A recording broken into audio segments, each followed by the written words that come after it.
up? Welcome our another live about DeFi. Today we focus on Bitcoin, how we can move Bitcoin from its blockchain to Ethereum, and then use these Bitcoin tokens in DeFi to make additional profit during our hodling. So we don't want to sell Bitcoin because Bitcoin is king, we want to hodl. But if there is opportunity to take additional profit, then why not take it? So today we'll talk about most popular Bitcoin tokens on Ethereum. Already there is value more than $1 million US in Bitcoin tokens on Ethereum. We talk about most popular tokens, what there are differences between them, and how we can apply them in DeFi, how we can make additional profit, and what is the best strategy for yield farming based on Bitcoin on Compound. So we'll talk about all of that step by step. I will start with screen sharing now, and I will start with a little advertisement. Below the video, you have a link to landing page where you can sign up for free DeFi webinars. It will start later this month, and we talk about basics, decentralized finance approaches, about Maker Protocol, Compound, Synthetix Network, Nexus Mutual, Aave, Set Protocol, and yield farming. So if you are new in DeFi and you don't really understand how it works, you just buy coins but don't use protocols itself, these free webinars are for you. So I recommend you to sign up. So let's start with WrappedBTC, the most popular Bitcoin token in Ethereum in DeFi. When we go to the dashboard, that we can see that there is almost 12,000 Bitcoins already frozen on the Bitcoin network. And based on that frozen Bitcoins, there was ERC20 tokens created on Ethereum network with value over 100 million US for now. As we can see, there is like log above the movement of the coins. Like every day we can see some new Bitcoins moving from Bitcoin blockchain to Ethereum. What are the reasons for this migration? First of all, DeFi to make this additional profit. The second smaller reason is that the final state of transaction is like faster on Ethereum. You just need a few minutes, 40 confirmations. On Bitcoin, the standard is to wait for 6 confirmations, about 1 hour, and still the transaction fee for the token transfer, it can differ. Sometimes on Ethereum is cheaper, sometimes on Bitcoin it's not a big issue here. The biggest one is to use token in DeFi, and WrappedBTC is the one that is most common, most popular in DeFi. So how it works? So as you see, we have some frozen Bitcoins on Bitcoin network, and then we release tokens on Ethereum. We have 2 public blockchains, so it's 100% transparent. We can verify these numbers on the blockchain in block explorers.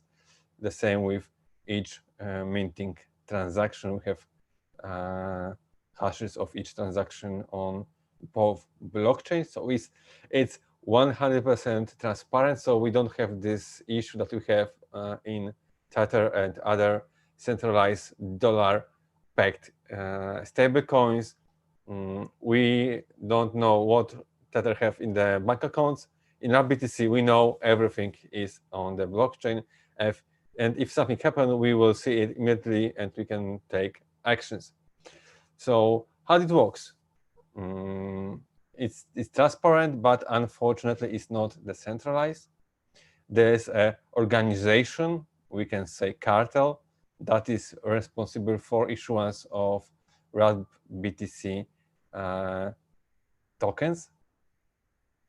And this organization is called DAO here, but it's not the centralized anonymous organization because we know the identities of organizations that are members of WrappedBTC consortium. We see like many players from DeFi space and crypto space, like big names. And to be the member, you need to be accepted by other members. So it's not for like everyone. You need to be accepted. And then there are some members called custodians, and they are responsible for securely storing Bitcoins on Bitcoin network, for freezing them in secure way. And the biggest custodian is BitGo, the company that like started this entire movement. And also we have like merchants, and there are the organizations, firms, protocols that are responsible for distributing tokens. So if I want to change my Bitcoin to WrappedBTC, I need to go to merchant like CoinList, and then he will proceed the entire process for me. So this is like not decentralized, but transparent. And how we can get WrappedBTC? We can go to one of many merchants. Right now, like most active is CoinList. I see the most transactions are based on CoinList. CoinList offer you to wrap your Bitcoins to WrappedBTC, and their fee is only the 0.25%. So it's quite small when you compare with other options like the centralized. It's cheaper, but you can also buy it on exchanges like the centralized exchanges like Uniswap. You can buy it with Ether or any other token supported by Uniswap. So this is also a place where you can just exchange other cryptocurrencies or stable coins for WrappedBTC. Okay, and we have like another one. We have RenBTC and RenVM, Ren virtual machine. And this project wants to be more decentralized than WrappedBTC. In WrappedBTC, we have this consortium. In RenBTC, we have the network of dark nodes, and they're running Ren virtual machines.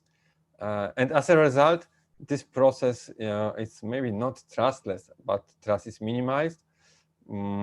Of course, there are some questions how many these dark nodes exist and how decentralized is the structure. I think at now it's not super centralized. It's at the beginning, but when the liquidity will be bigger, then there will have more this dark. But if we have Bitcoin, Ethereum, we have like dark nodes with Ren virtual machines between them. And what is cool that all these operations are taking part only on the blockchain in this virtual machine. It's like automatically. We don't need to wait for like any human to sign. So to create WrappedBTC, the new tokens, it's not for anyone. It's only for merchants, and it takes hours or days. From RenBTC, it can be done by anyone. Anyone can move his coins, his Bitcoins, use Ren virtual machine and create RenBTC on Ethereum. And it takes like 1 hour, maybe 1 hour, and a little bit more, mostly because we need to wait for these confirmations on Bitcoin blockchain. This is like 1 hour, and then the process go to Ren virtual machine. It is quite immediately, and after that, we need to make some transactions on Ethereum as well, but we need for confirmation only a few minutes. So the process is taking like more or less 1 hour. And another approach would be like even more decentralized, more trustless is the tBTC by Keep project. tBTC is going furthermore, and it's not required to create like a special like limited network of dark nodes. it's like for everyone. Everyone can keep Bitcoins and on Bitcoin and protect them, freeze them. But it's the place when he can make a fraud. He can keep them and then remove them from Bitcoin wallet. And then we have a problem because we have tBTC tokens on Ethereum that are not pegged with real Bitcoins because they are removed. So somehow we need to make sure that custodian on Bitcoin network will not make a fraud. So they use quite often quite popular pattern in DeFi space. It's called over collateralization.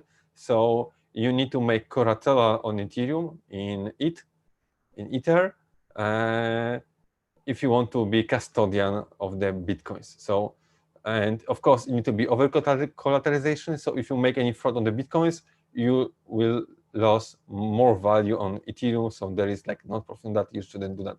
So you need to collateralize 150% of value of Bitcoins in tBTC. So all these three tokens are using real Bitcoin as a base, as a fundament. So we need to somehow freeze real Bitcoin on their blockchain, and then we create Bitcoin tokens on Ethereum. All of them work the same way.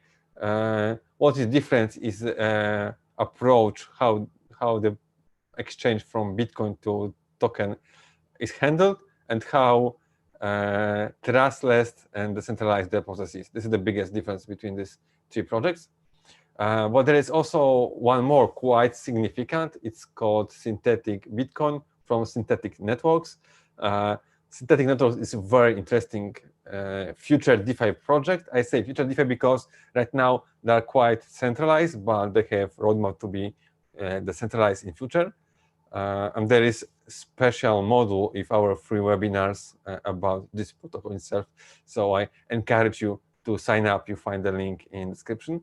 And this synthetic Bitcoin, like all synthetic assets in Synthetix Networks, are not based on real assets. So there is no real Bitcoin below sBTC.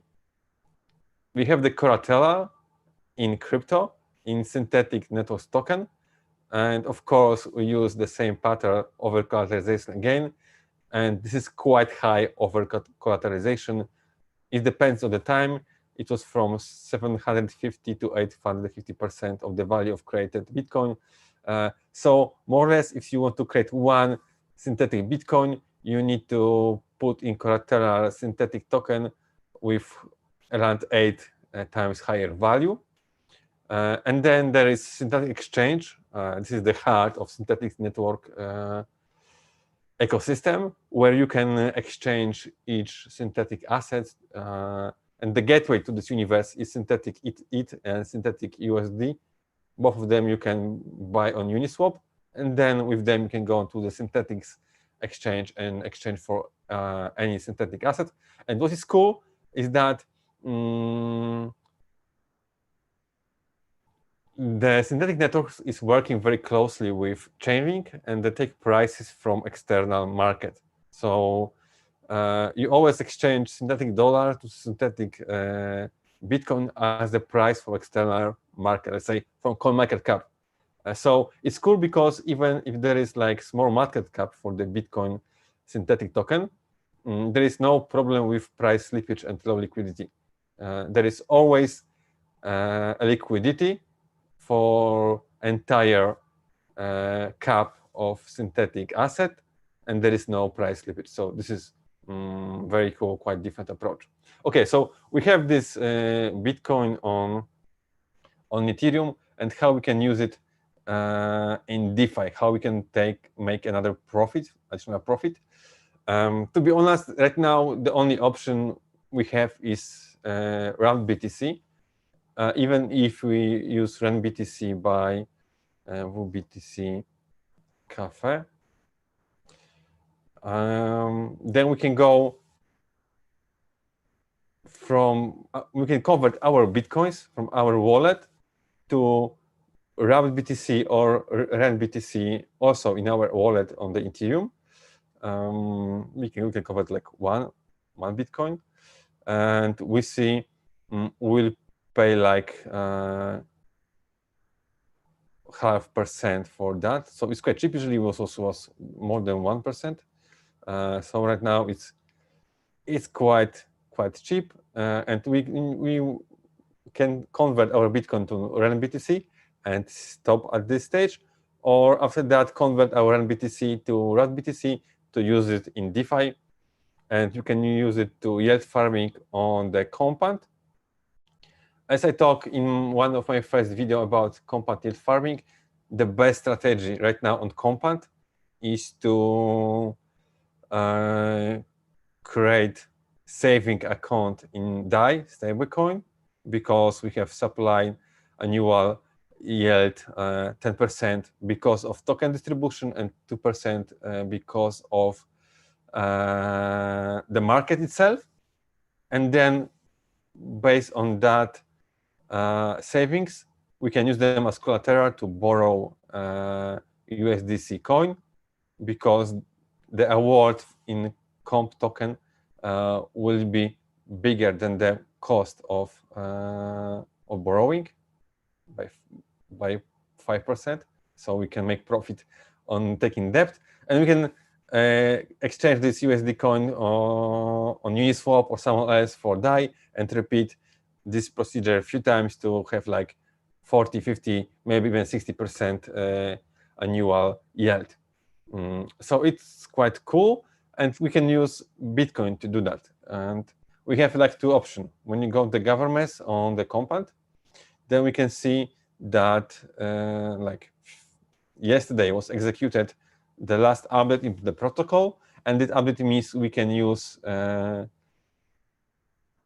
WrappedBTC as collateral in compound for the first time. Before that, we was able to make loans to borrow, but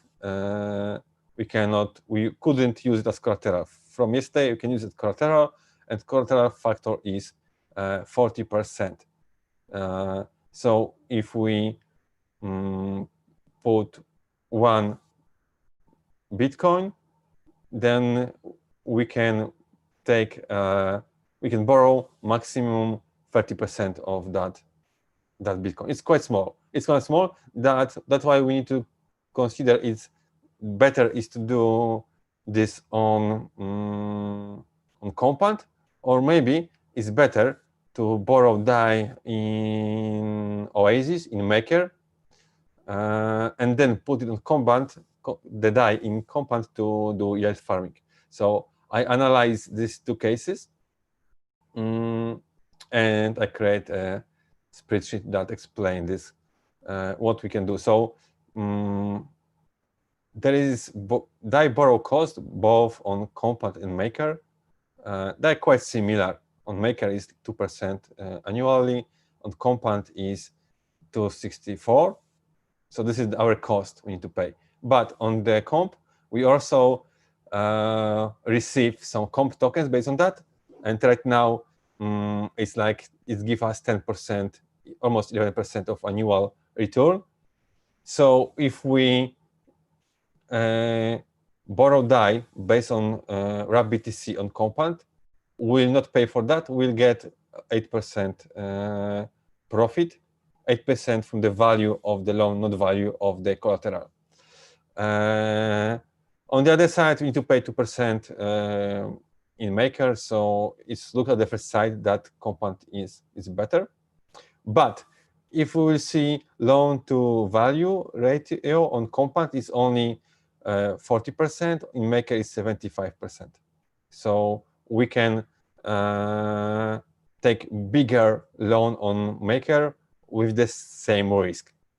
So let's look in details how it works. So let's assume that current Bitcoin price is more or less 9,200, and we want to use one Bitcoin in compound and Maker to take a loan in DAI. And the maximum value of our loan in compound will be 6,680 DAI because of this collateral ratio.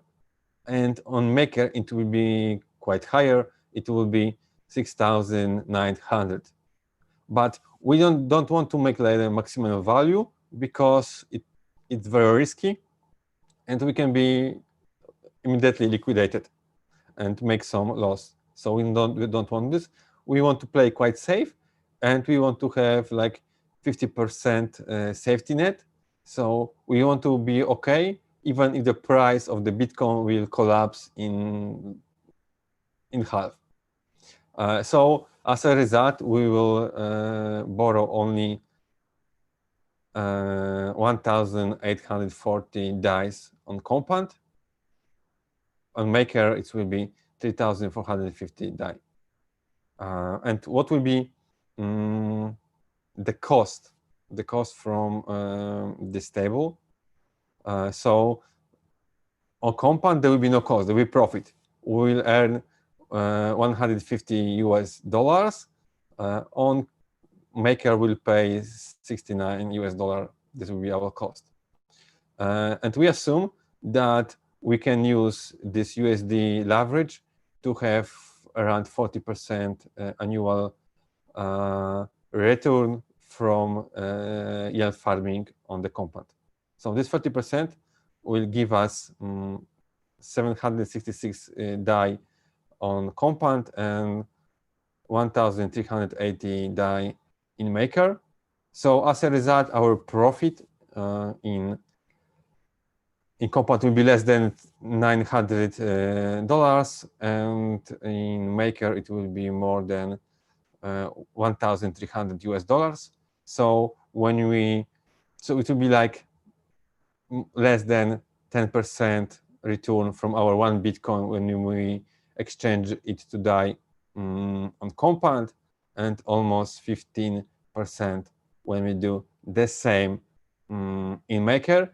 So for now, even if we are receiving comp tokens by borrowing DAI on Compound, the better option is to use Maker. And of course, it will change if the collateral factor will be increased. If they will be closer, then maybe there will be switch and we'll get bigger profit from use it Compound for that. So that's all for today, guys. I would like to encourage you again to use link in the description to sign up for the free webinars about DeFi. And we will see again in 2 days on Friday. And on Friday, we'll talk about the centralized exchanges, the best of DEXes. We talk about OneReach and Loopring. So see you guys again in 2 days.